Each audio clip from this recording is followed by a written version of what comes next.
la première piste pour Oricom, nous pensons qu'il y ait l'environnement politique qui est favorable. Donc, ce que je dirais, la stabilité politique.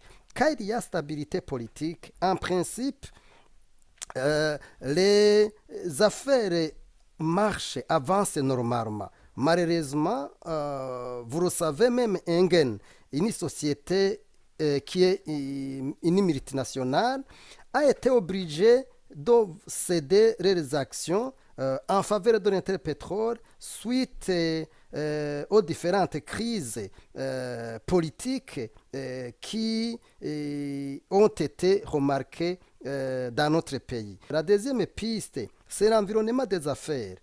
Quand je parle de l'environnement des affaires, ici, il faut entendre par là faire des affaires dans un pays sans aucune entrave en matière de marché public, en matière de justice, en matière de taxes, en matière administrative. Donc, tout cela constitue l'environnement des affaires. Doing Business, une institution qui travaille avec la Banque mondiale, a essayé de mettre en place les indicateurs qui montrent que l'environnement des affaires dans un pays est propice. Le Doing Business a commencé à évaluer le Burundi. Le Burundi était parmi les 3 derniers pays où l'environnement des affaires n'était pas propice. Je me souviens, c'était en 2010. Le Burundi a été évalué, mais malheureusement, les choses, au lieu d'avancer, au lieu de s'améliorer, les choses continuent malheureusement à ne pas s'améliorer. Donc, il faut que l'environnement des affaires puisse être évalué et voir si réellement nous sommes en train d'avancer ou pas. La troisième chose qu'il faut que le gouvernement puisse faire, c'est qu'il y ait de la concurrence loyale. Aujourd'hui, on observe que le monopole, c'est Interpetrol seul qui occupe du terrain. Vous allez trouver Interpetrol dans tous les marchés, mais en principe, quand l'environnement des affaires est propice, il y a concurrence royale et chacun gagne un marché sans aucun problème. La quatrième chose à faire, c'est la politique monétaire, surtout le volet des devises. Il faut que le gouvernement adopte une politique qui va aider à disponibiliser les devises. Nous pensons que le gouvernement devrait mettre en place la politique de gestion de la diaspora. Il faut que vraiment le gouvernement puisse mettre en place tous les outils nécessaires pour que tous les circuits de devises puissent être débouchés. Parce qu'actuellement, c'est presque bouché. Mais aussi, il y a l'aide au développement.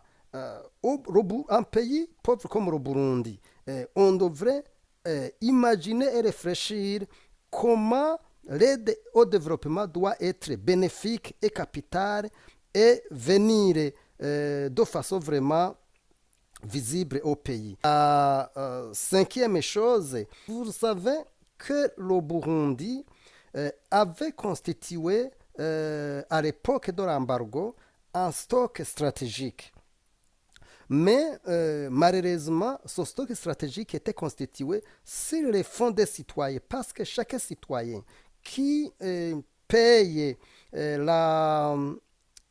l'argent à la pompe, le gouvernement recevait entre 20 et 100 francs par litre pour aller constituer le stock stratégique.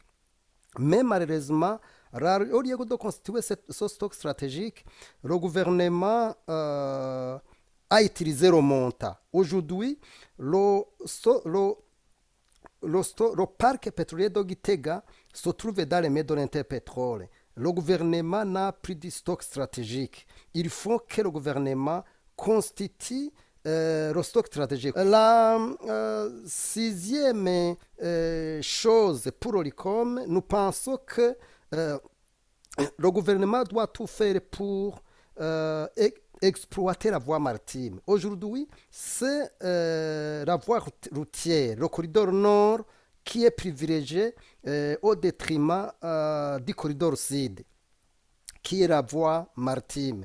Donc, pour l'ORICOM, il est important que le corridor sud, c'est-à-dire les produits viennent en bateau, sont moins chers, sont très moins chers par rapport aux produits pétroliers qui viennent en camion.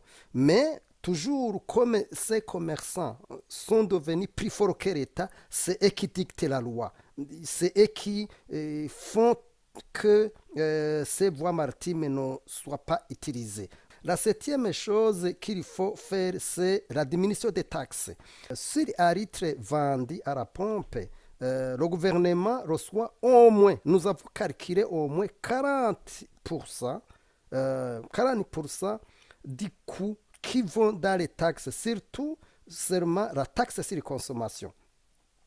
Donc, vous comprenez que il y a vraiment un grand problème pour que ce secteur qui génère beaucoup d'argent, comme je le dis, que ce soit pour le gouvernement, que ce soit pour les citoyens, soit géré de cette manière-là. Il faut que le gouvernement fasse tout pour que ce secteur soit mieux géré. Par ailleurs, j'arriverai loin. Moi, je demanderai à ce qu'il y ait les états généraux des produits pétroliers. Il faut que tous les partenaires puissent se réunir, la société civile, le secteur privé, les experts, le gouvernement, pour penser, pour réfléchir sur cette question qui est devenue endémique